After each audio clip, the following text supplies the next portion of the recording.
The silence in our house has a peculiar weight these days, a heavy blanket woven from unspoken words and carefully constructed smiles. It clings to the furniture, to the very air I breathe. It presses down on my chest, a constant reminder of the secret I carry. David, my husband of 10 years, is a good man, a kind man, a dependable man. He works hard. He remembers my birthday. He even attempts my favorite complicated breakfast on special occasions. Our life together is a tapestry of comfortable routines, predictable patterns, a picture of stability that many would envy.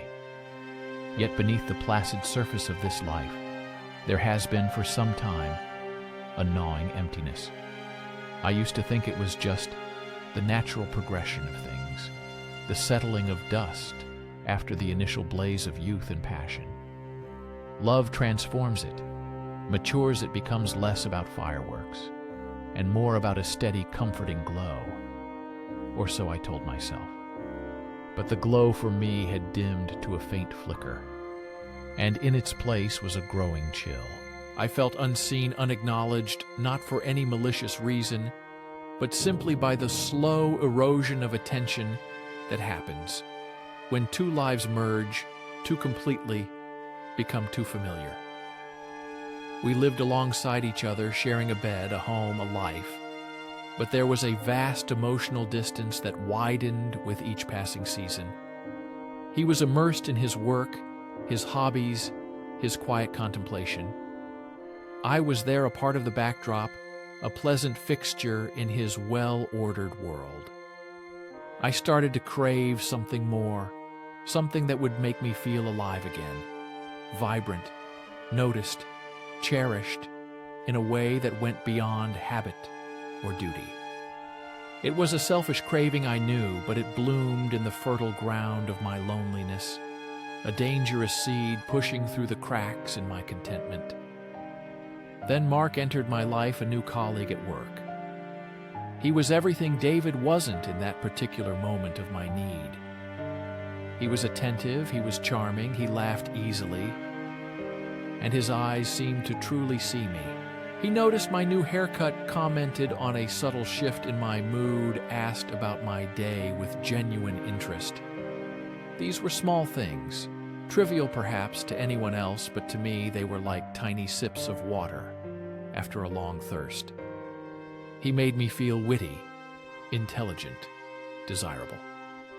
He brought a spark back to my eyes, a lightness to my step that I hadn't realized was missing until it returned.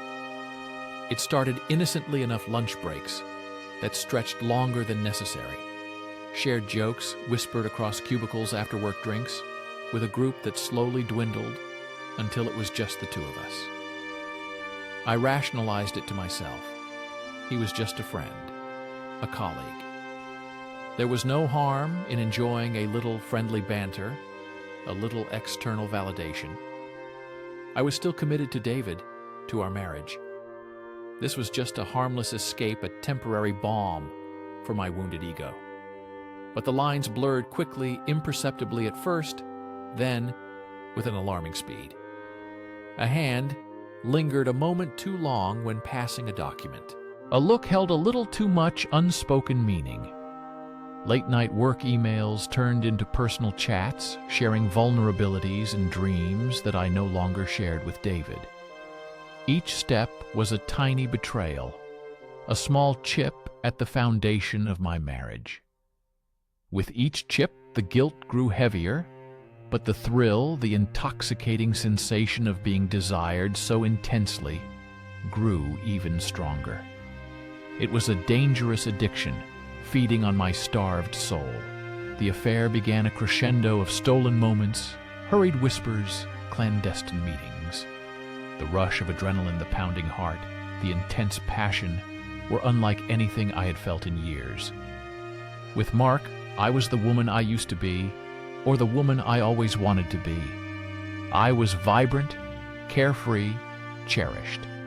He made me feel beautiful, intelligent, desired in every possible way. It was a powerful illusion, a temporary fix, that masked the deeper fractures in my life. My life became a carefully choreographed dance of deceit. I perfected the art of the alibi, the convenient excuse, the plausible story. My phone became an extension of my hand, always guarded, always face down.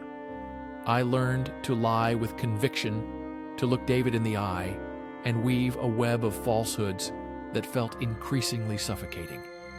The guilt was a constant companion, a dull ache in my chest that sharpened into a piercing pain whenever David would look at me with his trusting eyes, or when he'd make a small, affectionate gesture.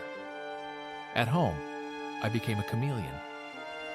Sometimes I was distant, irritable, impatient, frustrated by the mundane reality of our shared life, compared to the intoxicating fantasy I was living with Mark. Other times I would overcompensate, showering David with uncharacteristic affection, trying to quell the rising tide of my own shame. I would cook his favorite meals, initiate intimacy, tell him I loved him, with a fervor that was born more out of desperation than genuine emotion. He noticed the changes but interpreted them as stress from work or simply a mood swing. He was too good, too trusting to suspect the truth. That made the lie even more abhorrent, even more corrosive. I felt trapped in a labyrinth of my own making. Mark wanted more. He spoke of a future, of leaving everything behind for us. His intensity was flattering but also terrifying. I loved David in my own way, a deep, abiding affection born of shared history and mutual respect. I didn't want to destroy his life or mine, but I was so entangled in the web of lies and desire that I couldn't see a way out. I was constantly on edge. My sleep was fractured by nightmares of discovery. My appetite dwindled. The weight of the secret became unbearable, a physical burden that I carried everywhere. The inevitable confrontation arrived not with a bang, but with a quiet, devastating whimper. It was a Tuesday evening, a perfectly ordinary day. David had found my old phone while tidying up a drawer, a phone I had forgotten to properly erase or dispose of.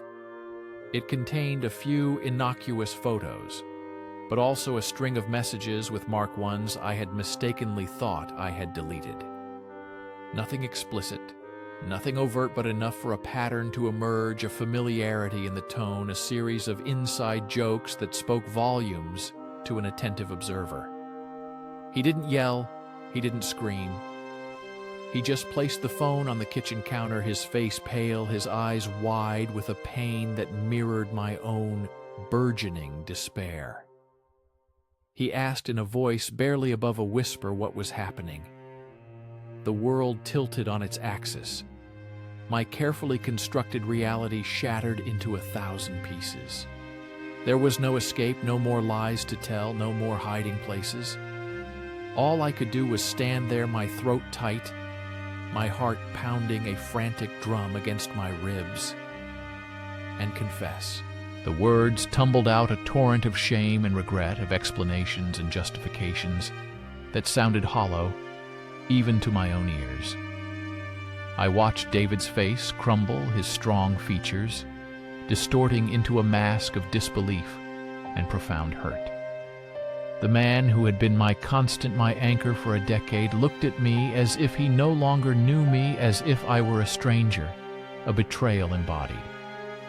His eyes filled with tears, but he held them back, his gaze unwavering as he demanded to know why.